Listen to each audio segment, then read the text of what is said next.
আসসালামু আলাইকুম, welcome back to my channel Tamanna's cooking. আশা করি সবাই খুব ভালো আছেন। আবারও চলে এসেছি নতুন একটা রেসিপি নিয়ে। ঘরে সবসময় যেসব মশলা থাকে শুধুমাত্র সেই মশলা দিয়েই এত সুন্দর কালার এবং এত সুস্বাদু লোভনীয় গরুর গোশত কীভাবে রান্না করবেন সেই রেসিপি আজকে আপনাদের সাথে শেয়ার করব।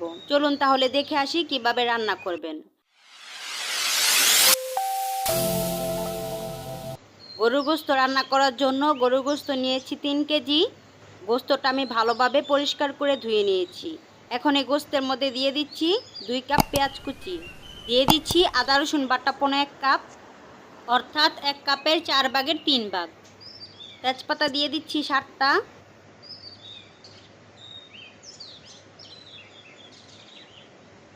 দারচিনি দিয়ে দিচ্ছি 8 টুকরা, এলাচ দিয়ে দিচ্ছি 10টা, আরও দিয়ে দিচ্ছি হলুদ গুঁড়া 4 টেবিল চামচ,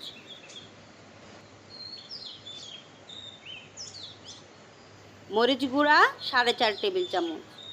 সব সময়ের মতো আবারও রিকোয়েস্ট করছি ভিডিওতে একটা লাইক দিবেন এবং চ্যানেলে যারা নতুন এসেছেন প্লিজ চ্যানেলটা সাবস্ক্রাইব করবেন, এবং লবণ স্বাদ মতো।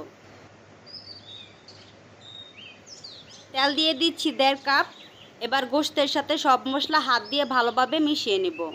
আপনারা চাইলে ধনিয়া গুঁড়া 1 টেবিল চামচ, জিরা গুঁড়া 1 টেবিল চামচ এবং গরম মশলা গুঁড়া 1 টেবিল চামচ দিতে পারেন, আমি দিচ্ছি না। এসব মশলা দিয়ে গরুর গোশতের রেসিপি অলরেডি আমার চ্যানেলে দেওয়া আছে, আপনারা চাইলে সেই ভিডিও দেখে নিতে পারেন। আজকে আমি শুধুমাত্র ঘরে থাকা উপকরণ দিয়ে কিভাবে রান্না করবেন সেটা দেখাবো। গোশতটা ভালোভাবে মাখা হয়ে গেছে। এবার গোশতটা 30 মিনিট রেস্টে রেখে তারপর রান্নায় চলে যাব। টমেটো দিতে ভুলে গিয়েছিলাম, দিয়ে দিচ্ছি বড় সাইজের একটা টমেটো। আপনারা টমেটোর পরিবর্তে টমেটো সস দিতে পারেন, আবার চাইলে টমেটোটা আপনারা স্কিপও করতে পারেন। 30 মিনিট রেস্টে রাখার পর গোশতের হাঁড়িটা আমি চুলায় বসিয়ে দিয়েছি। ছোট হাঁড়িতে রান্না বসিয়ে দিয়েছিলাম, নাড়াচাড়া করতে সমস্যা হচ্ছিল, তাই বড় একটা হাঁড়িতে গোশতটা ঢেলে দিয়েছি।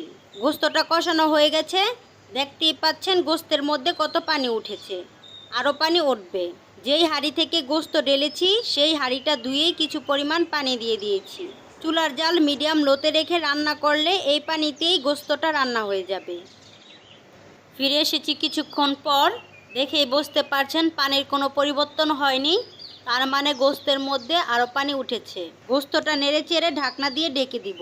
রিকোয়েস্ট করেই যাই, কিন্তু কেউ ভিডিওতে লাইকও দেন না এবং চ্যানেলটা সাবস্ক্রাইবও করেন না। 30 মিনিট পর গোশতটা প্রায় অর্ধেকের বেশি সিদ্ধ হয়ে গেছে। এই পর্যায়ে দিয়ে দিয়েছি আগে থেকে কেটে রাখা 3টা আলু। আলুর ভিডিওটা স্কিপ হয়ে গেছে, আপনারা চাইলে আলু ছাড়াই রান্না করতে পারেন। আমি আলু দিয়েছি এই কারণে যে এখানে ছোট বাচ্চা আছে, তারা আলু পছন্দ করে, তাই। আরও কিছুক্ষণ পর ফিরে এসেছি, আলু সিদ্ধ হয়ে গেছে এবং রান্নাও হয়ে গেছে।